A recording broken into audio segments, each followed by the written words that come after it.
Our gospel text for today is from the last part of chapter 15 and the first part of chapter 16. We read, therefore, from chapter 15, verse 26 till chapter 16, verse 4. And in these verses, Jesus introduces the advocate. The advocate is another name for the Holy Spirit, is another name for the Paraclete, is another name for counselor and helper.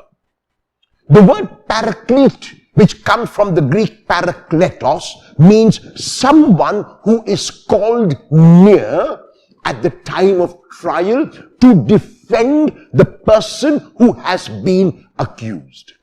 And Jesus speaks about this Paraclete whom Jesus will send from the Father.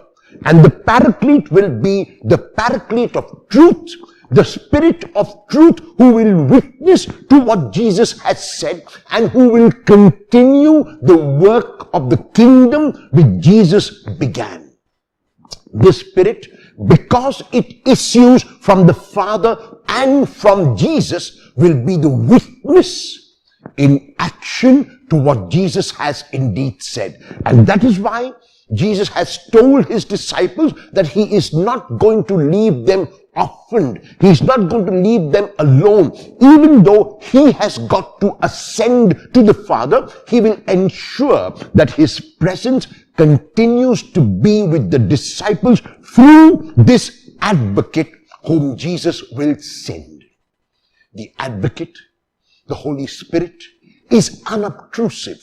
We are not even aware that the Spirit is among us. Like the wind which blows, we are aware of the feel of the wind on our face, but we cannot see the wind, we cannot see the breeze, we can only feel the presence. There are times in our lives when we feel that God is absent. There are times in our lives when we have our own agonies in the garden and we turn to the Lord and ask where the Lord is. The gospel text of today is telling us that the Spirit, the Parakletos, is very much by our side.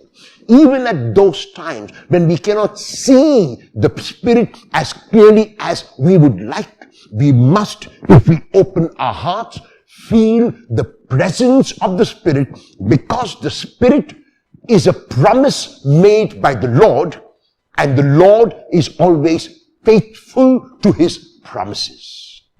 When you are confused, may the Spirit be your clarity. When there are questions in your mind, may the Spirit be the answer.